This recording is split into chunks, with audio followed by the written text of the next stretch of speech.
Assalamualaikum warahmatullahi wabarakatuh. Selamat datang di Kelompok 3 Podcast. Bersama saya Muhammad Tuartino, CPNS Kementerian Perhubungan tahun 2022. Nah, kali ini saya akan membahas tentang digital agent. Nah, apa itu digital agent? Sebelumnya, saya perkenalkan dulu partner saya, yaitu Mas Ali Ramdhani. Oke, silakan Mas untuk memperkenalkan diri. Siap, terima kasih Mas Wartino. Izinkan saya untuk memperkenalkan diri. Nama saya Ali Ramdhani, bisa dipanggil Ali, untuk penempatan di Balai Pengujian Perkeretaapian Bekasi.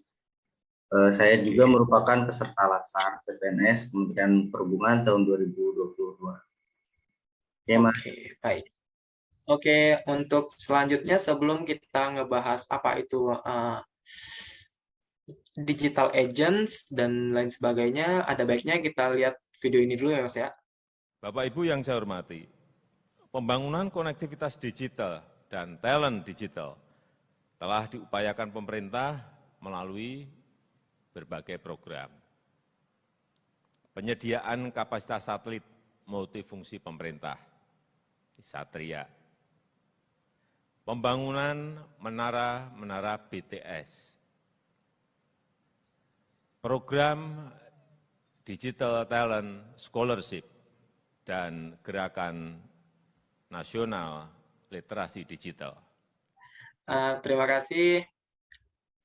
Video tadi menggambarkan pentingnya transformasi digital. Nah, sebelum kita ngebahas transformasi digital, nah kita perlu tahu dulu nih Mas, apa itu transformasi digital? Mungkin Mas Ali bisa ngasih gambaran buat teman-teman apa itu transformasi digital? Ya, baik Mas. Kalau menurut saya, transformasi, istilah kata transformasi itu perubahan.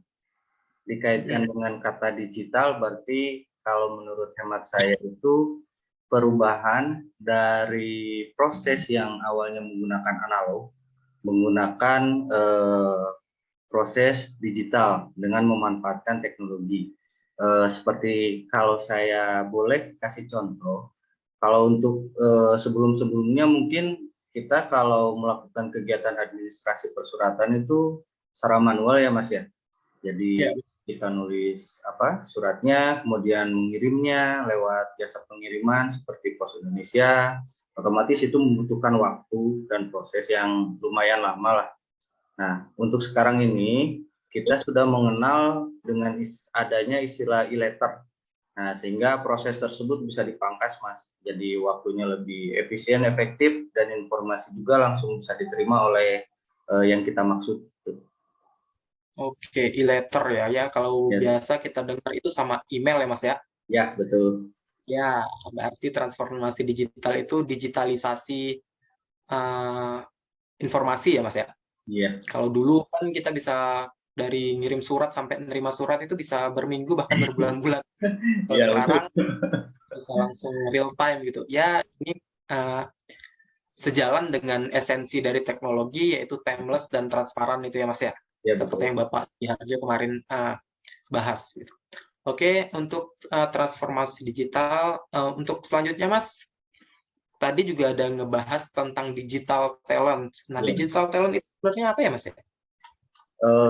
Digital talent itu lebih ke SDM sih Mas kalau menurut saya. Jadi lebih ke sumber daya manusianya, di mana sumber daya manusia tersebut memang harus memiliki kemampuan dalam bidang digital. Nah, tentu kita sebagai ASN harus punya kemampuan terkait digital tersebut, selain untuk meningkatkan kapabilitas kita secara individu, dan pastinya juga bisa meningkatkan kinerja instansi tempat kita ditugaskan, Mas. Oke, digital talent SDM-nya ya berarti ya? Ya, betul. Nah, untuk kalau kira-kira nih Mas, misalnya saya tertarik untuk jadi digital talent gitu. Nah, apa yang harus saya persiapkan atau bagaimana saya untuk bisa menjadi digital talent itu sendiri, Mas?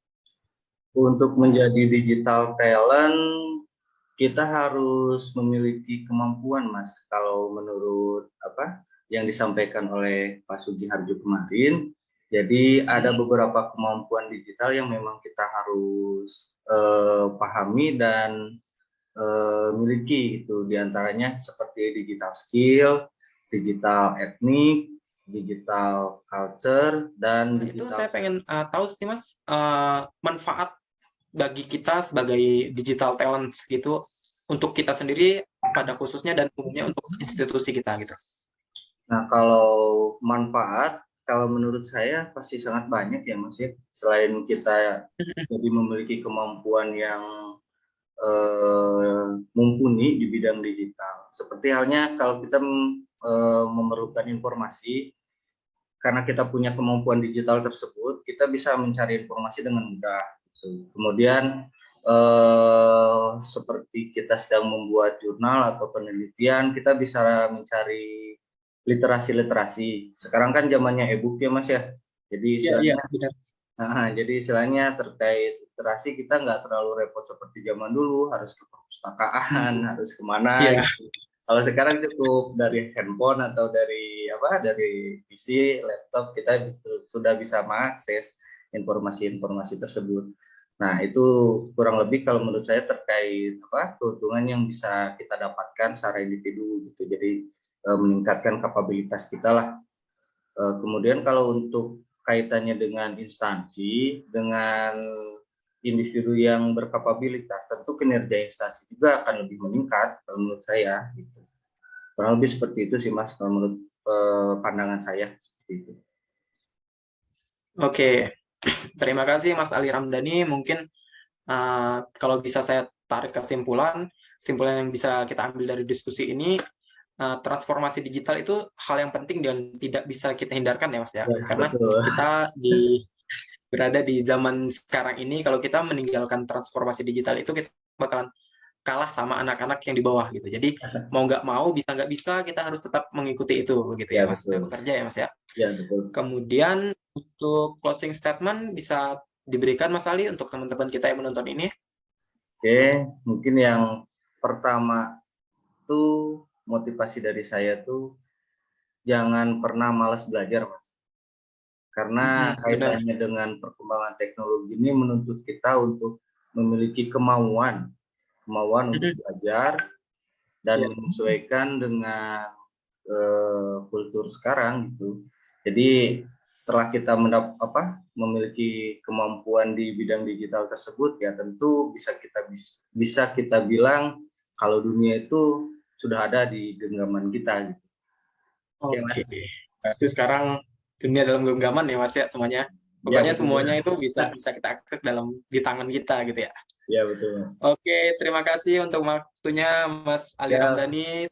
Kita bisa bertemu di lain kesempatan. Buat teman-teman, jangan lupa di-like video ini. Dan terima kasih. Assalamualaikum warahmatullahi wabarakatuh. Waalaikumsalam.